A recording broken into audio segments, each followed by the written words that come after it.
আসসালামু আলাইকুম। আজকে আমি মসুরের ডাল চচ্চড়ি করব। এই জন্য আমি বাটিতে মসুরের ডাল ধুয়ে নিয়েছি বাটিতে। আর এদিকে নিয়েছি একটা আলু কুচি করে কেটে ধুয়ে নিয়েছি।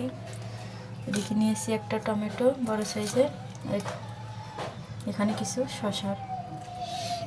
এদিকে নিয়েছি রসুন কুচি, মরিচ, কাঁচা পেঁয়াজ, ধনিয়া পাতা কুচি।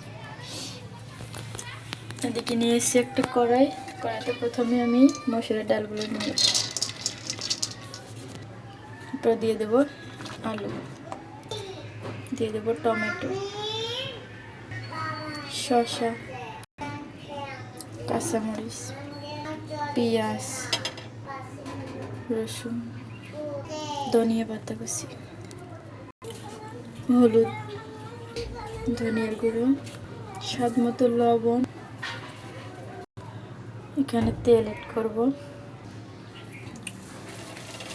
সব করা উপকরণ আমি এখন হাত দিয়ে এভাবে মেখে নেব। আপনারা চাইলে এখানে মসুরের ডালটা কমিয়েও বাড়িয়েও নিতে পারেন।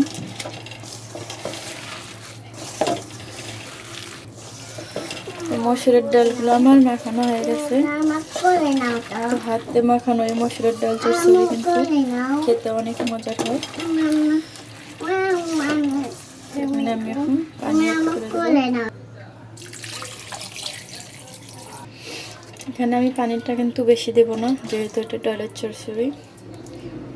পানিটা আমার দেওয়া হয়ে গেছে। এবার ঢেকে দেব।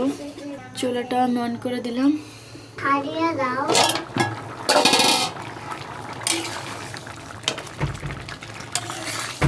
ডাল চচ্চড়িটা আমি একটু ঢাকনাটা খুলে নেড়ে চেড়ে নেব।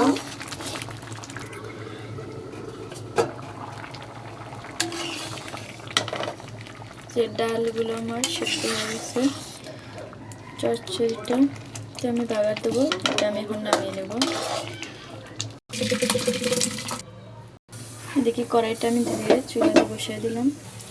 এখানে নিয়েছি আমি একটা ডিম। কড়াইতে আমি এখন তেল দিয়ে দেবো। এই যে ডিমটা আমি এখন ফেটে এখানে লবণ, ডিমটা আমি এভাবে কমপ্লিট এখানে দিয়ে দেবো। ভেজে নেব। এখানে চাইলে আপনারা বেশি দিতে পারেন। ডিম এখানে একটা ডিমই ব্যবহার করতেছি।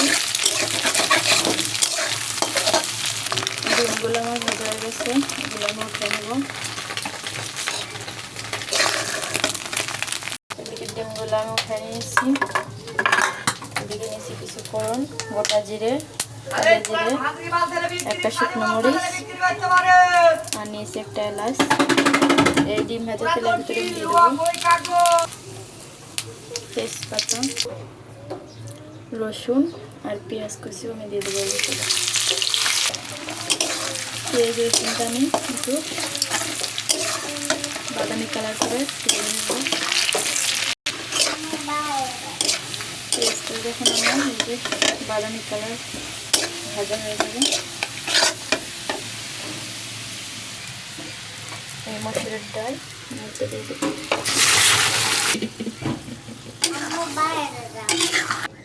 দিয়ে দেবো ভেজে রাখা ডিম।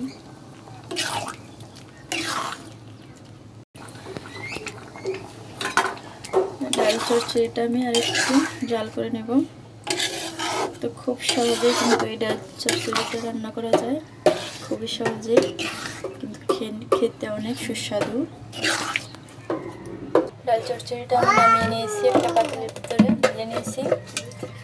এই চচ্চড়িটা কিন্তু আমার হয়ে গেছে রান্না করা। কেমন লাগলো আজকের এই রেসিপিটি? ভালো লাগলে অবশ্যই লাইক, কমেন্টস, শেয়ার করবেন। আমাদের চ্যানেলটি সাবস্ক্রাইব করবেন। আল্লাহ হাফেজ।